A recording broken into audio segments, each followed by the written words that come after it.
పరిశుద్ధమైన నామానికి మహిమ కలుగును గాక. కూడి వచ్చిన దేవుని బిడ్డలందరికీ ప్రభు పేరట వందనాలు, శుభములు కలుగును గాక.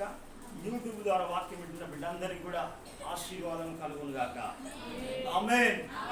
చూడండి ప్రియ దేవుని ద్వారా దేవుణ్ణి ప్రేమించే వాళ్ళు లేదా అనుసరించే వాళ్ళు ఎలాగనంటే పూర్ణ మనస్సుతో, పూర్ణ హృదయముతో, పూర్ణ ఆత్మతో, పూర్ణమైన బలముతో, పూర్ణమైన ప్రేమతో ఏందట దేవుణ్ణి అనుసరించాలి లేదా దేవుణ్ణి సేవించాలి, దేవుణ్ణి కొనియాడాలి అనేదే దేవుని యొక్క సంకల్పం. ప్రజల హల్లెలూయా. ఎందుకనంటే పూర్ణము అనంటే సంపూర్ణంగా నిండు మనస్సుతోటి, నిండు హృదయముతోటి. ఎందుకనంటే ఎలుతుకుండా ఏం చేస్తా అంటే సగం ఎలుతుకుండా ఉన్నప్పుడు ఏం చేస్తా అంటే బెనుకుతా ఉంటుంది, తొణుకుతా ఉంటుంది. అది ఏమైపోతానంటే అది సరిగా ఆ కుండ సరైన స్థితిలో నిలవదు. అయితే దేవుడు అంటే నీ పూర్ణ హృదయముతోటి. చూడండి బైబిల్ గ్రంథంలో ద్వితీయోపదేశ కాండము 6వ అధ్యాయము 5వ వచనం.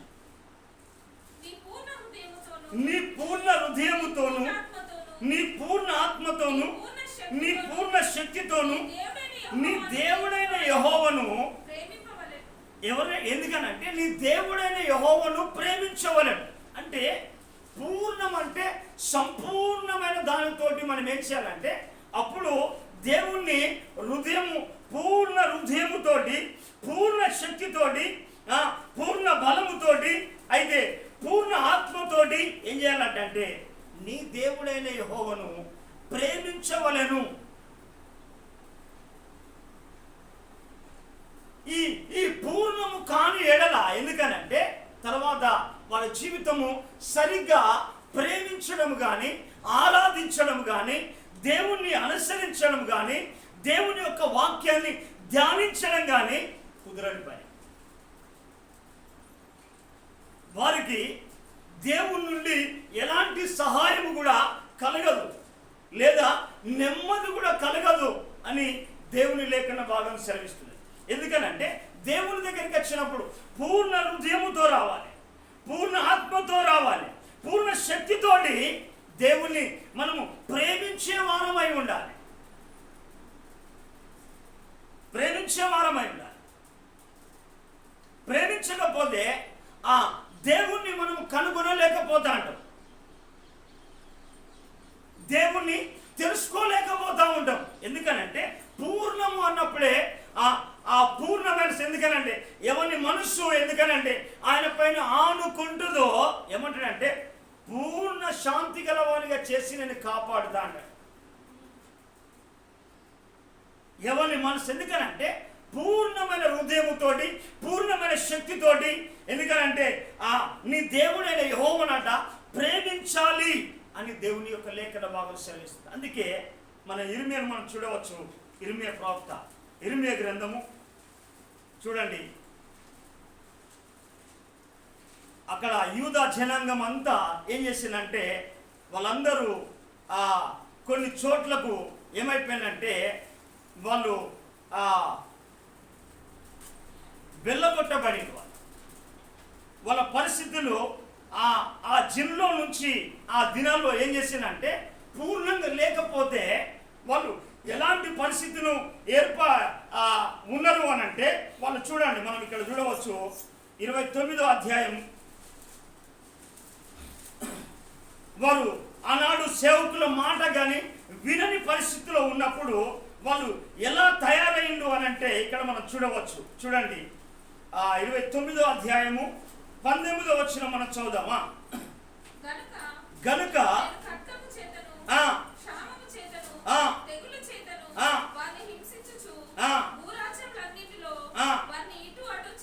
ఎందుకనంటే ఇక్కడ చూడాలి మనం, ఎందుకనంటే వారిని దేవుడు అలాగూ చెదరగొట్టేసిండు.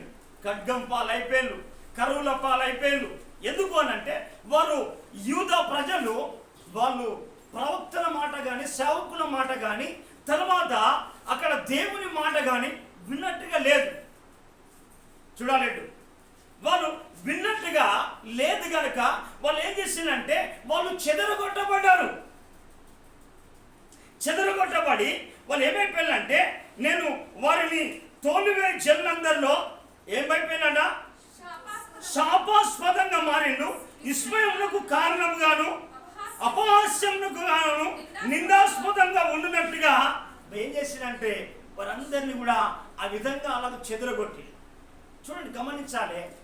ఎప్పుడైతే ఎందుకనంటే వారికి దేవుని పైన పూర్ణ హృదయం లేదు, పూర్ణమైన మనస్సు లేదు. లోకం పైన ఉన్నది, వారి పరిపాలన పైన ఉన్నది, వేరే వేరే తదితర కార్యాల్లో వాళ్ళ నిమగ్నం అయిపోయారు. కానీ దేవుని దగ్గరికి వచ్చేసరికి నెగ్లెక్ట్, నిర్లక్ష్యం. వారు దేవుడు అంటే దేవుని సేవకుల మాట అంటే వాళ్ళు ఏమాత్రం కూడా ఏంటంటే విన్నట్టుగా లేరు. చూడాలమ్మా, వారు దేవునికి లక్ష్యము చేసినట్టుగా లేదు. అందుకే వాళ్ళు ఏమైపోయారంటే శాపాస్పదంగా, నిందాస్పదముగా, అపహాస్యాస్పదముగా వాళ్ళు ఏం చేసినంటే చెదరగొట్టబడి ఎక్కడ పడితే అక్కడ రాజ్యాలన్నింటిలో కూడా ఏం చేసినంటే వాళ్ళు ఏం చేసినంటే చెదరగొట్టిండు. ఎందుకనంటే వాళ్ళు ఆ భూరాజ్యంలో అటు ఇటు వాళ్ళు ఏం చేసినంటే చెదరగొట్టాడు. ఈనాడు కూడా వినని ప్రజలను చేసే మాట ఏంటంటే దేవుడు చెదరగొట్టాడు. ఎందుకనంటే అనేకులు ఎందుకనంటే వారిని దేవుని మాట పేరు మాత్రమే దేవునిది, కానీ వారి ఆలోచన దేవుని పైన లేదు, వారి మనసు దేవుని పైన లేదు, వారి యొక్క నడవడిక దేవుని మార్గంలో నడవాలని వారికి ఆలోచన లేదు. కాబట్టి ఏం చేసిందంటే వారు ఆస్పదంగా కరువు ఏమైంది, క్షామం అంటేంది, కుటుంబాల్లో కరువు, కుటుంబంలో అప్పు, కుటుంబంలో సమస్యలు, కుటుంబంలో రోగాలు, కుటుంబంలో బాధలు, కుటుంబంలో ఇబ్బందులు. తర్వాత ఏమి చేసినా అభివృద్ధికి రానట్టుగా ఏం చేసినంటే వారి జీవితాలు ఉన్నట్టుగా మనం చూడవచ్చు. కాబట్టి ప్రియదేం ద్వారా ఇక్కడ ఇర్మియా ప్రవక్త మనం చూడవచ్చు. ఇక్కడ మాట్లాడతారు చూడండి, 29వ అధ్యాయం మరొక మాట 13వ వచనం మనం చూద్దామా.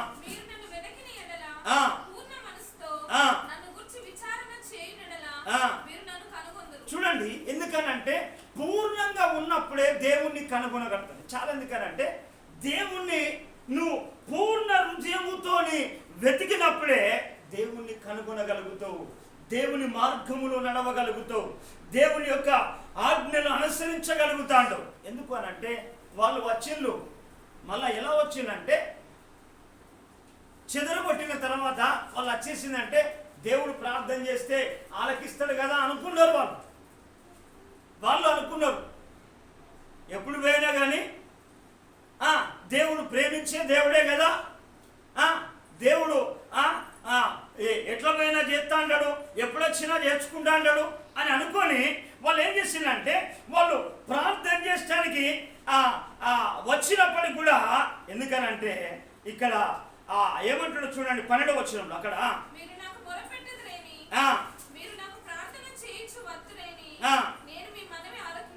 చూడండి ఎప్పుడు ఆలకిస్తానంటే పూర్ణమైన హృదయముతోటి వెతికినాం. దేవుడు దొరకడు. ఎందుకనంటే నువ్వు ఎట్లా పడితే అట్లా దొరికిన దేవుడు కాదాయన. ఏదో ఎందుకనంటే వాళ్ళకు హృదయంలో దేవుని పైన నిశ్చయం లేదు, హృదయంలో ఆలోచన లేదు, మనసులో ఆలోచన లేదు. అయితే వాళ్ళు ఏం చేసిందంటే వాళ్ళని అలా చెదరగొట్టిన అయినప్పటికీ కూడా ఏం చేసిందంటే దేవుడు ఏం చేస్తున్నాడంటే ఇర్మియా ప్రవక్తకు దేవుడు సెలవీయగానే వాళ్ళతో చెప్తా ఉన్నాడు, ఇర్మియా ప్రజలకు చెప్పు, ప్రజలకు చెప్పండి. ఎలా చెప్పానంటే మనం ఇక్కడ చూడవచ్చు. చూడండి ఎలా వెతకాలి అనేది దేవుని కనుక చూస్తే చూడండి సామెతల గ్రంథము 2వ అధ్యాయము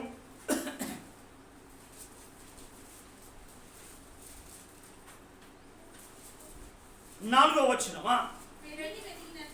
చూడండి వెండిని వెతికినట్లు దాన్ని వెతికిన ఎడల, దాచబడిన ధనమును వెతికినట్లు దాన్ని వెతికిన ఎడల యెహోవా యందు భయభక్తులు కలిగి ఉండుట ఎట్టిదో నువ్వు గ్రహిస్తావు. ఎందుకనంటే వెతకట్లో కూడా జాగ్రత్త కలిగి ఉండాలి. పూర్ణ మనసుతో జాగ్రత్తగా ఏదైనా పోయిందనుకో, బాబు జాగ్రత్తగా వెతికావా, నేను అక్కడనే పెట్టాను, జాగ్రత్తగా వెతికాను. మరి ఎందుకు దొరకట్లేదంటే అజాగ్రత్త వలన. దేవుని యొక్క ఆశీర్వాదము ప్రజలపైకి రాకపోవడానికి కారణం ఏంటంటే అజాగ్రత్త, దేవుని పట్ల నిర్లక్ష్యము, సోమరితనము, దేవుడంటే గౌరవము లేదు, దేవుడంటే భయము లేదు, దేవుడంటే మంచి మనస్సాక్షి లేదు. అందుకే ప్రవక్త ఎందుకనంటే దాచబడిన ధనాన్ని వెతికినట్టుగా, తర్వాత దాచబడిన ధనాన్ని వెతికినట్టుగా, వెండిని వెతికినట్టుగా, దాచనయ్యా ధనం చాలా ధనముండే అనేదాన్ని ఎలా వెతుకుతావో దేవుణ్ణి అలా పూర్ణ హృదయముతోటి, పూర్ణ మనసుతోటి, పూర్ణ వివేకముతోటి మనం వెతికినప్పుడే దేవుడు తనను కనపరుచుకుంటాడు. అదే మాట ఇర్మియా రాస్తూ ఉంటాడు. ఆ 29వ అధ్యాయంలో అక్కడ రాస్తూ ఉంటాడు. చూడండి అక్కడ ఏమంటారంటే, మీరు 13వ వచనం 29:13, మీరు నన్ను వెతికిన పూర్ణ మనసుతో నన్ను గురించి విచారణ చేసిన. వెతకడము వేరు, విచారణ చేయడం వేరు. వెతికిన తర్వాత దేవుని దగ్గర విచారణ చేయాలి. నీ పరిస్థితి కొరకయ్యా, నా పరిస్థితి ఇది, ఒకప్పుడు నిన్ను దాటి వెళ్ళి నేను విచ్చలవిడిగా తిరిగాను, నా బలమును చూసుకొని, నా ధనమును చూసుకొని, నా జ్ఞానము చూసుకొని నేను నిన్ను నిర్లక్ష్యం చేసి విచ్చలవిడిగా తిరిగానయ్యా. ఇప్పుడు పరిస్థితి నేను ఏకాకిలాగా తయారైనా, నా పరిస్థితులు ఎవరికి చెప్పుకోని విధంగా ఉన్నాయి, నా బాధలు ఎవరికి చెప్పుకోని విధంగా ఉన్నాయి, నేను ఎవరికి చెప్పుకుందామన్నా చెప్పుకోని విధంగా నా జీవితము, నా పిల్లల పరిస్థితులు అలాగా ఉన్నాయి అని ఏం చేయాలంటే విచారణ చేయాలి. విచారణ చేస్తాండి. ఎందుకంటే దావీదు అంటాడు 34వ కీర్తన, ఎందుకనంటే నేను యెహోవా యొద్ద విచారణ చేయగా నాకు కలిగిన భయములన్నిటిలో నుంచి విడిపించాను. ఎందుకనంటే దేవుడు చెదరగొట్టవచ్చు, నేను దేవుని మాట వినకపోతే దేవుడు దూరము చేయవచ్చు. ఎందుకనంటే నువ్వు ఇకనైనా దేవునికి సమీపంగా వస్తావని. అందుకే అక్కడ ఏమంటారంటే, మీరు నన్ను జాగ్రత్తగా వెతికిన ఎడలా, పూర్ణ మనసుతో నన్ను గురించి విచారణ చేసిన ఎడలా మీరు నన్ను ఏం చేస్తారంట, కనుగొందురు. ఎందుకనంటే ఆ పూర్ణమైన మనసు ఉన్నప్పుడే ఏం చేయాలంటే దేవుణ్ణి మనం కనుగొనగలం. హల్లెలూయా. ఆ తర్వాత చూడండి, ఎప్పుడైతే ఏంటంట మీరు ఆ విచారణ చేస్తే నన్ను కనుగొంటారు, దేవుడు అప్పుడు ఏం చేస్తాడంటే నేను కనపరుచుకుంటాడు. నీ బాబు నేను ఉన్నాను బిడ్డ, నాన్న కుమార్తె నేను నీకున్నా, నా కుమారుడా, నా కుమార్తె, తల్లి నువ్వు బాధపడకు, నేను ఉన్నా అని దేవుడు నిన్ను హక్కున చేర్చి నీ అవసరాలు తీరుస్తాడు, నీ పరిస్థితిని మారుస్తాడు. ఎప్పుడు అంటే ఎప్పుడైతే పూర్ణమైన హృదయముతోటి, పూర్ణ మనసుతోటి ఆయన వెతికినప్పుడు, విచారణ చేసినప్పుడు ఆయన కనుగొంటావు. అరే దేవుడు నాకు దొరికింది, దేవుని శక్తి మాకు కలిగింది, దేవుని కృప మాకు దొరికింది, దేవుని ఆశీర్వాదం మాకు దొరికింది అని నువ్వు అప్పుడు పూర్ణ హృదయముతో వెతికినప్పుడు ఏం చేస్తున్నాడంటే దేవుడు ని కనుగొనగలుగుతావు, దేవుని శక్తిని కనుగొనగలరు. అందుకే అక్కడ అంటాడు ఏమంటే అప్పుడు అంటాడు, నన్ను నేను మీకు కనపరుచుకొందును, ఇదే యెహోవాకు ఆగమయ్య, నేను మిమ్మును చెరలో నుండి రప్పించేదను. అంటే నువ్వు ఏ చెరలో అనుభవిస్తున్నావో, ఏ బాధలో ఉన్నావో, ఏ అప్పులో ఉన్నావో, ఏ సమస్యలో ఉన్నావో, ఏ రోగముతో ఉన్నావో, ఎక్కడ ఏ చెరలో ఉన్నావో అప్పుడు అంటాడు అక్కడ అంటాడు నేను అక్కడ ఏమంటాడంటే నేను మిమ్మల్ని చెరలో నుంచి నేను రప్పించేదాను, నేను మిమ్మల్ని చెరపట్టి ఏ జనములోనికి ఏ స్థలములోనికి మిమ్మల్ని వెలివేసినో ఆ జనులందరిలో నుండి ఆ స్థలములన్నిటిలో నుండి మిమ్మల్ని ఏం చేస్తారట, మిమ్మల్ని మరలా సమకూర్చి నా సన్నిధికి సమకూరుస్తా. చెప్పండి కొట్టి ప్రభువు.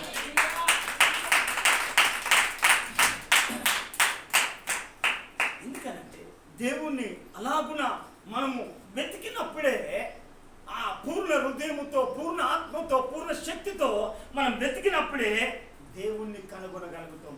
దేవుడు మనకు కనపరచుకుంటాడు. అలాగనే బైబిల్ ఒక వ్యక్తి ఉన్నాడు, యెహోషువ. ఆయన ఏం చేసిందంటే దేవుణ్ణి నిండు మనస్సుతోటి, చూడండి యెహోషువ గ్రంథము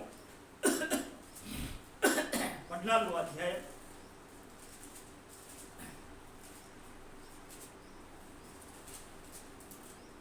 14వ అధ్యాయము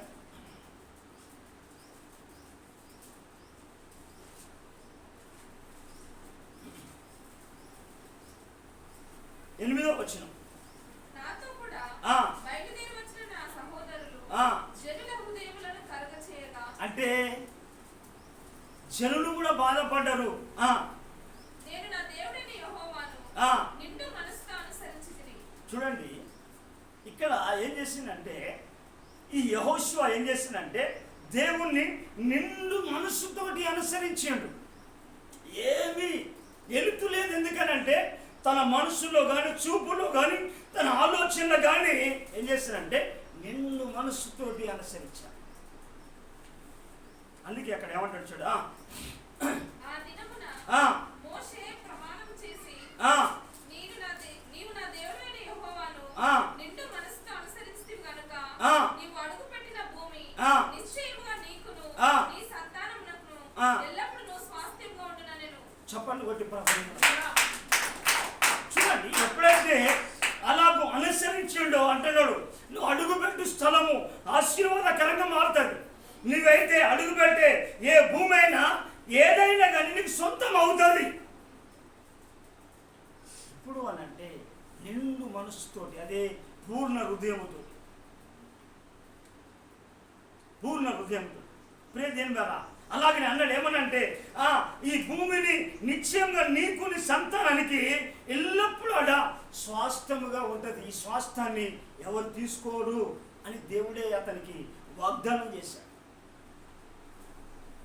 అందుకే ప్రియదేని ద్వారా మనం చాలా గమనించాలి. మొదటిగా పూర్ణ హృదయముతో వెతుకుంటారు. తర్వాత వాళ్ళు ఏం చేసిందంటే దేవుని యందు భయభక్తులు ఎట్టిదో గ్రహించదవని అక్కడ సొలొమోను అన్నట్టుగా. అయితే మొదటిది పూర్ణ హృదయముతో వెతకడం, రెండవది భక్తి. ఏంటిదమ్మా? ఏంటిది? భక్తి. భక్తి భక్తి అనేది చాలా ప్రాముఖ్యం. ఈ భక్తి దేవుడు ఎందుకనంటే భక్తులు ఉన్నారు, భక్తిహీనులు ఉన్నారు. భక్తి ఏం చేస్తుందంటే కాపాడుతా ఉంటుంది. చూడండి బైబిల్ గ్రంథంలో 37వ కీర్తన 37వ కీర్తన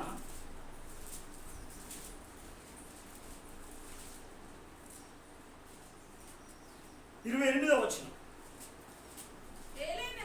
ఎలయనగా చూడండి, ఎలా అనగా యెహోవా న్యాయమును ప్రేమించువాడు, ఆయన తన భక్తులను విడువడు, వారెన్నటిన్నరికి కాపాడబడతాడు.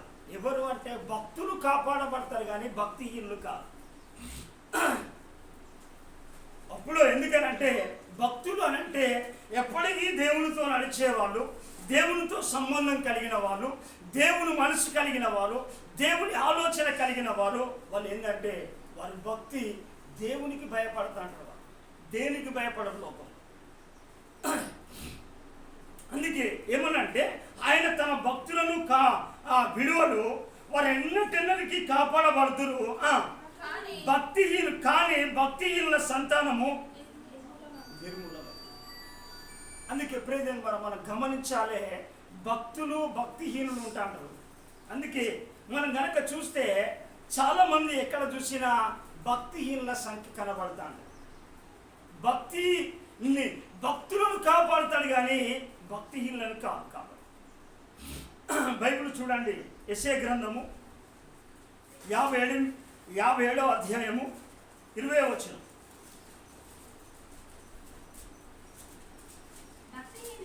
చూడండి, భక్తిహీనులు చూడండి, భక్తిహీనులు కదులుచున్న సముద్రము వంటి వారు. ఎందుకనంటే నెమ్మది ఉండదు. చూడండి, భక్తిహీనులు కదులుచున్న సముద్రం వంటి వారు, అది ఏమాత్రము నెమ్మది. ఎప్పటికీ కదులుతా అంటారు. పరిస్థితులను బట్టి ఏం చేస్తా అంటే సమస్యలు రాగానే కదులుతూ అంటారు, రోగం వస్తే కదులుతూ అంటారు, బాధ వస్తే కదులుతూ అంటారు. కానీ భక్తులు ఎప్పుడు కూడా ఏ పరిస్థితి వచ్చినా కానీ కదలరు.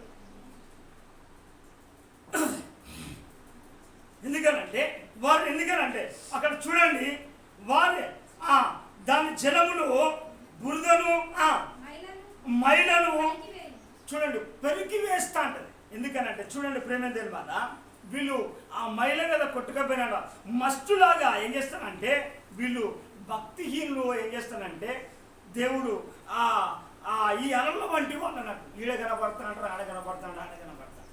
చాలామంది ఏమనుకుంటారంటే వీళ్ళే భక్తులు కావచ్చు అని అనుకుంటారు. కానీ భక్తులు ఎక్కడ పడితే అక్కడ కనపడరు. అలల్లాగా ఉండరు వాళ్ళు. అలలు ఇట్లా వస్తా అంటే ఇలా వెళ్ళిపోతా అంటే.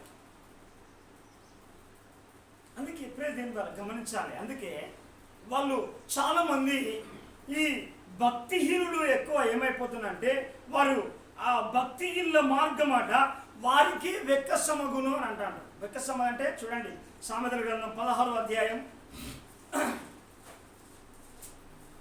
14వ వచనం. 14 సామెత.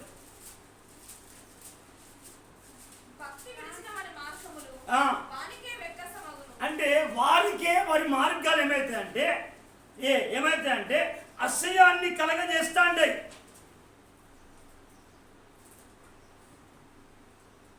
అందుకే మనం బైబిల్ గ్రంథంలో ఈ సామెతల గ్రంథంలో అన్ని కనుక మనం చూస్తే ఈ భక్తిహీనుల గురించి అక్కడక్కడ కూడా చాలా విషయాలు రాయబడతా ఉంటాయి. నేను ఈరోజు సామెతల గ్రంథం 1వ అధ్యాయం చదివిద్దాం అనుకున్నాను చాలా, ఎందుకంటే భక్తులు చాలా లేట్గా వచ్చారు.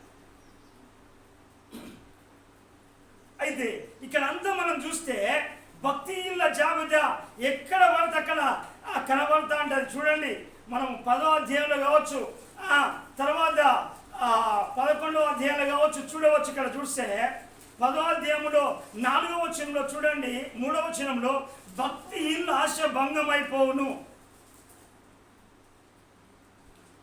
7వ వచనం భక్తిహీనుల పేరు అసహ్యత పుట్టించును. ఇట్లా చూస్తా అంటే ప్రియదేవుని ద్వారా అనేకమైన విషయాలు మనం బైబిల్ గ్రంథంలో చూడవచ్చు. ఇక్కడ అంటా ఉంటాడు, మన సామెతల గ్రంథము 3వ అధ్యాయము 33వ వచనంలో కూడా ఒక మాట ఉంటా ఉంటుంది అక్కడ. ఎందుకు అంటే ప్రియదేవుని ద్వారా వాళ్ళు భక్తి చేసి వారి పరిస్థితిని ఏం చేస్తుందంటే చాలా ఇలాంటి వాళ్ళని చూసి ఫాలో అవుతూ ఉన్నారు చాలా. దేవుడు బైబిల్ గ్రంథంలో కనుక మనం చూస్తే బైబిల్లో భక్తులు కాపాడబడతారు కానీ వారి భక్తి ధైర్యాన్ని ఇస్తా ఉంటుంది. భక్తి అంటే ఏంటిదంటే ప్రార్థన ఉంటా ఉంటుంది. భక్తిలో భక్తి అంటే ప్రార్థన ఉంటా ఉంటుంది, వాక్యం ఉంటా ఉంటుంది, వ్యాసం ఉంటా ఉంటుంది, దేవుని యొక్క వాక్య ధ్యానం ఉంటా ఉంటుంది. వాక్యం ఎందుకనంటే భక్తి కనపరిచే విషయాలు అవి. ఎందుకనంటే భక్తులు అనే దానికి రుజువు వాళ్ళకి ప్రార్థన ఉంటా ఉంటుంది. వాళ్ళు వాక్యాన్ని ధ్యానిస్తూ ఉంటారు, వాక్యాన్ని చదువుతూ ఉంటారు, ఎల్లవెల్ల ప్రార్థన చేస్తూ ఉంటారు, దేవుని యొక్క మాటలను ఆచరణ పెడతా ఉంటారు. ఎందుకనంటే విని విడిచిపెట్టే వాళ్ళు కాదు, ఆచరణలో పెడతా ఉంటారు. అందుకే మనం చూడవచ్చు, యూదా పత్రికలో కూడా ఒక మాట ఉంటాడు. యూదా పత్రిక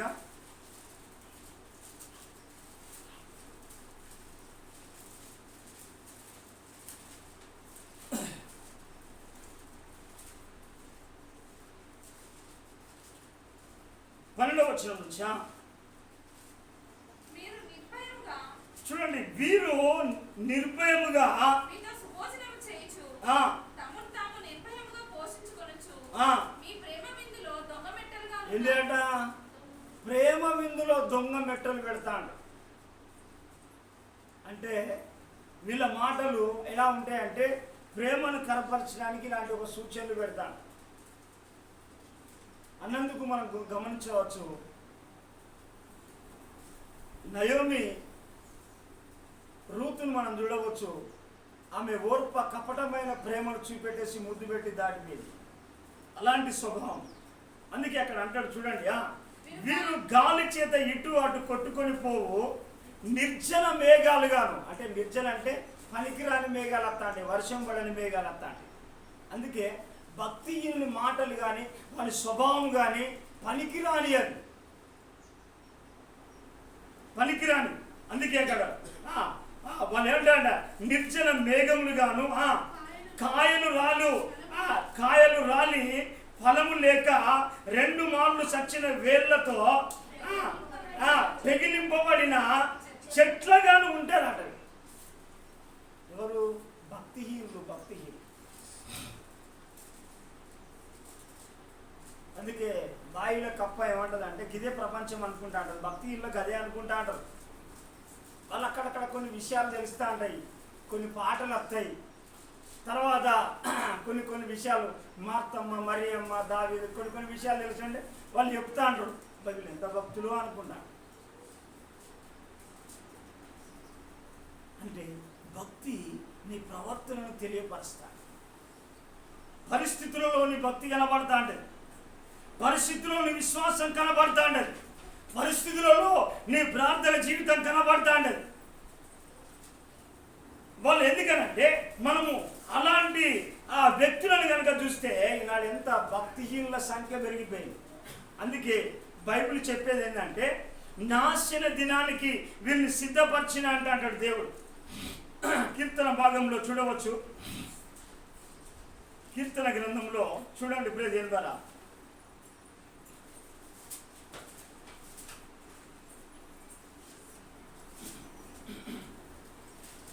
92వ కీర్తన 7వ వచనం.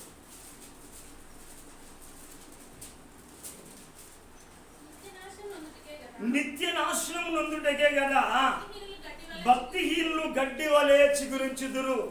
చూడండి, అందుకే ప్రేమ ద్వారా చాలా మంది ఎందుకనంటే భక్తి అనేది కాపాడుతాంట, భక్తి ధైర్యాన్ని ఇస్తాంట, భక్తి తెలివినిస్తాంట, భక్తి జ్ఞానాన్ని ఇస్తాంట. భక్తి ఏం చేస్తాడంటే చెడుతనాన్ని అసహించుకుంటా అంటాడు. భక్తి ఏంటంటే భక్తి ఆ మార్గంలో ముందుకు సాగుతా అంటాడు.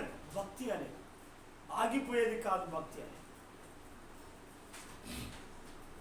అందుకే మనం చూడవచ్చు. ఎందుకనంటే అందుకే ఇక్కడ మనం యోబు గ్రంథంలో కనుక చూస్తే ఇక్కడ అంటాడు యోబు, నీ భక్తి నీకు ధైర్యాన్ని ఇవ్వదా?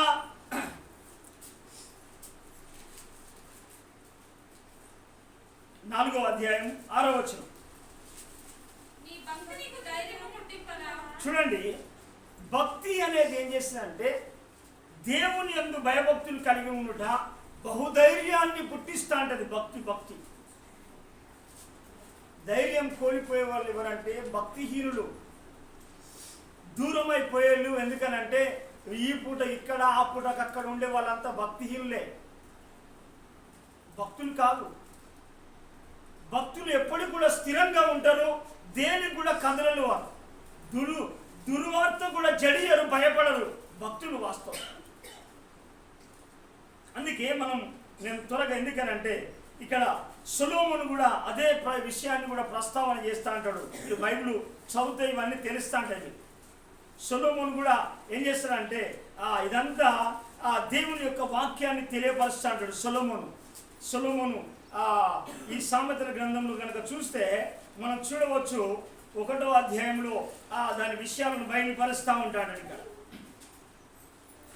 1వ అధ్యాయము 4వ వచనం. జ్ఞానం లేని వారికి బుద్ధి కలిగించుటయు యవనులకు తెలివి వివేచన పుట్టించుటకును తగిన సామెతలు చూడండి 6వ వచనం మనం చదువుదామా. 7వ వచనం, యెహోవాయందు భయభక్తులు కలిగి ఉండుట తెలివికి మూలము, మూర్ఖులు జ్ఞానమును ఉపదేశమును తిరస్కరిస్తారు. చూసావు? అందుకే ప్రేమిద్దారు మరి ఈనాడు వాళ్ళు వర్ధిల్లే వాళ్ళని వర్ధిల్లు అని ఇలాంటి వాళ్ళని గమనించాలి మనం. అందుకే మనం బైబిల్లో చివరిగా నేను ఒక మాట చెప్పేసి నేను ముగిస్తాను. దానియేలు గ్రంథము 6వ అధ్యాయము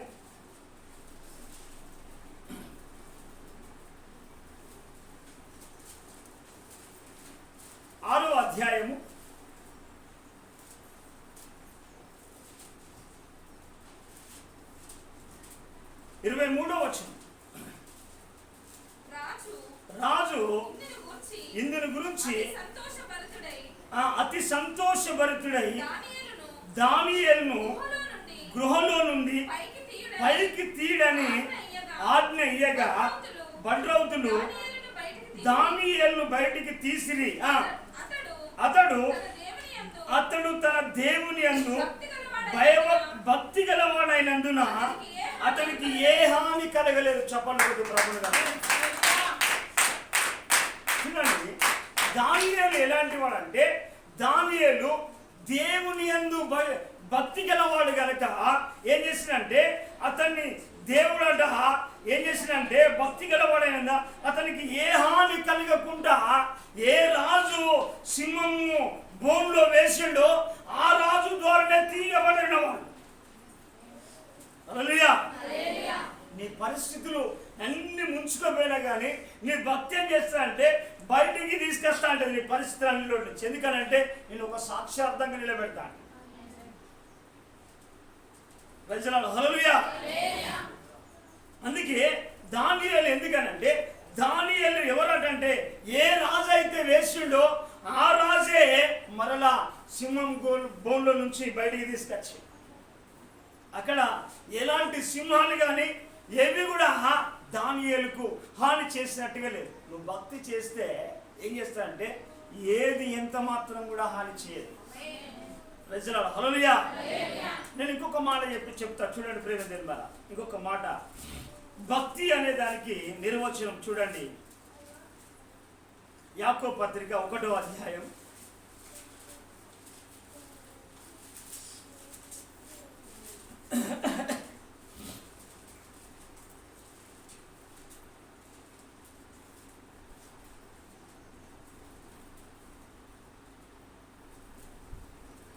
27వ వచనం, తండ్రి అయిన దేవుని ఎదుట పవిత్రమును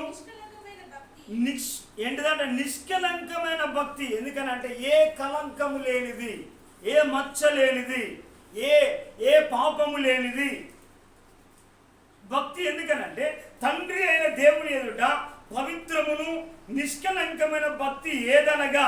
ఎందుకనంటే ఏంటిదంటే అతనికి ఆ భక్తి ఏదనగా అంటే ఉంటాడు దిక్కులేని పిల్లలను, ఏంటిదంట దిక్కులేని పిల్లలను, విధవరాండ్రను వారి ఇబ్బందుల్లో పరామర్శించుట. చాలా ఎందుకంటే అన్ని ఎడిపోయినా మీ ఇంటికి వస్తే మాకేం తెస్తావు, మా ఇంటికి వస్తే నువ్వేం తెస్తావు, మీ ఇంటికి వస్తే మాకేమి ఇస్తావు అని అంటాడు.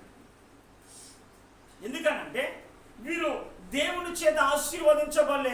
ఎందుకు ఆశీర్వదించబడాలంటే భక్తి సరిగ్గా లేదు.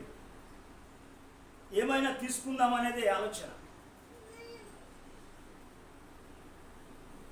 ఇంకొక మాట చెప్పాలంటే చూడండి, భక్తిహీనులట అప్పు చేసి తీర్చుకుంటారట.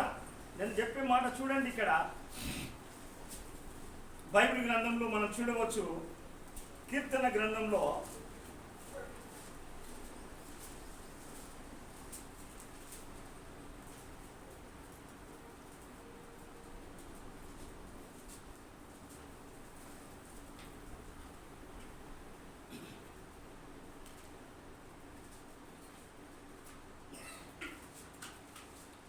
విరిగిన మనసు నలిగిన హృదయం నాకు కావాలయ్యా యేసయ్యా, నాకు కావాలయ్యా.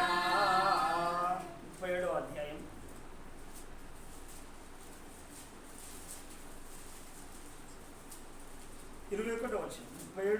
చదువుకోకు.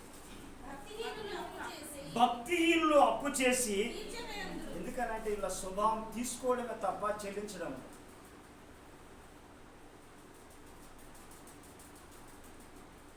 దేవుడు ఏం చేసిందంటే దేవుడు భక్తి చేసినప్పుడు నిశ్చయముగా నిన్ను ఆశీర్వదిస్తాడు. అబ్రహాము భక్తి చేసి నిశ్చయంగా ఆశీర్వదించాడు. దానియేలు భక్తి చేసిండు, కాపాడబడ్డాడు.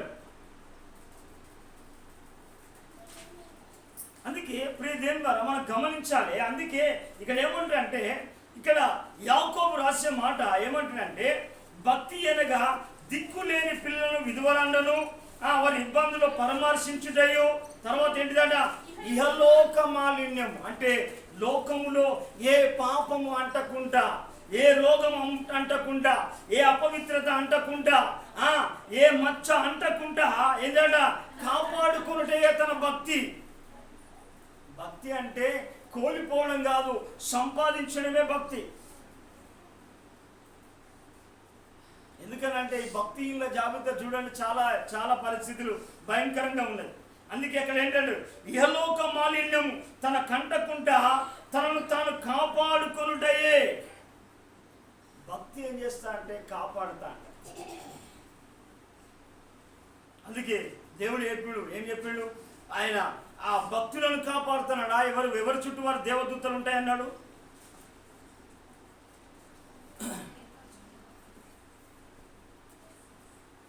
చూడండి 34వ కీర్తన